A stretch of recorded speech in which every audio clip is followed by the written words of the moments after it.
Bişkek Türk İlkokulu'nda 7 değişik milletten öğrenci eğitim alıyor. Kırgızistan'ın başkenti Bişkek'te hizmet veren Türkiye Cumhuriyeti Milli Eğitim Bakanlığı'na bağlı Türk İlkokulu, Ortaokulu, Anaokulu ve İmam Hatip Ortaokulu ile Kırgız Türk Anadolu Kız Meslek Lisesi'nin de bulunduğu yerleşkede yeni eğitim öğretim yılı başladı. Bişkek Türk İlkokulu Müdürü Ömer Aydın, bu sene 630 öğrenci ile yeni eğitim öğretim yılına başlamış olduklarını söyledi.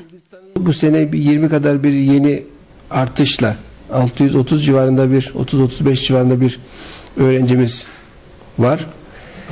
Bu sene İmam Hatip ortaokullarımız artık son sınıfa geçtiler. İlk kez İmam Hatip ortaokulumuzdan da bu sene mezun vereceğiz.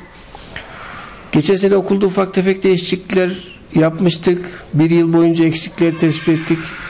Yeni çalışmalar meydana getirdik. Bu sene geçen seneki faaliyetlerde değerlendirme yaptık. Bazılarını yine bu sene devam ettireceğiz. Özellikle Kırgız okullarımızdaki öğrencilerimizden de katıldığı geleneksel Türk oyunları turnuvasını gelenek haline getireceğiz.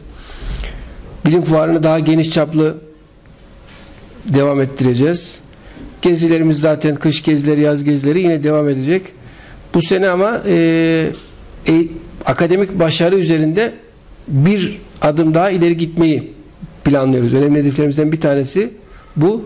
Yani öğrenciler daha bir düzene alıştılar. Artık akademik başarı üzerinde daha fazla duracağız. Geçen yıl son sınıftan mezun olan öğrencilerimizin 2 tanesini Türkiye'de çok iyi okullara yerleştirdik. Fen Lisesi'ne yerleştirdik. Bu okul için iyi bir örnek. Bu seneki mezunlardan yine Türkiye'ye gidecek olanlar üzerinde özellikle lise sınavı için ciddi bir çalışma yapacağız. Kurs vereceğiz. Biz de çocukları 4 ya da 5 gruba ayırmak doğru olur. Birinci grup bizim burada Manas'ta ve Milli Eğitim'de çalışan öğretmenlerin çocukları. İkinci grup esnaf, tüccarların, Türkiye'den gelen tüccarların çocukları.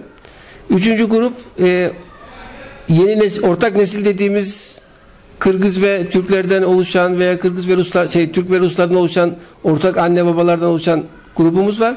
Bir de yerli sadece Kırgız olan, çok az sayıda Kırgız olan öğrencimiz var. Yerli Türklerden oluşan öğrencilerimiz var. Ömer Aydın, Kırgız vatandaşı öğretmenlerin sadece Rusça, yabancı dil derslerine girmekte olduğunu bildirdi. Kırgız vatandaşı öğretmenimiz sadece Rusça dersi için Kırgız vatandaşı öğretmenimiz var. Diğer öğretmenler Türkiye'den geliyorlar.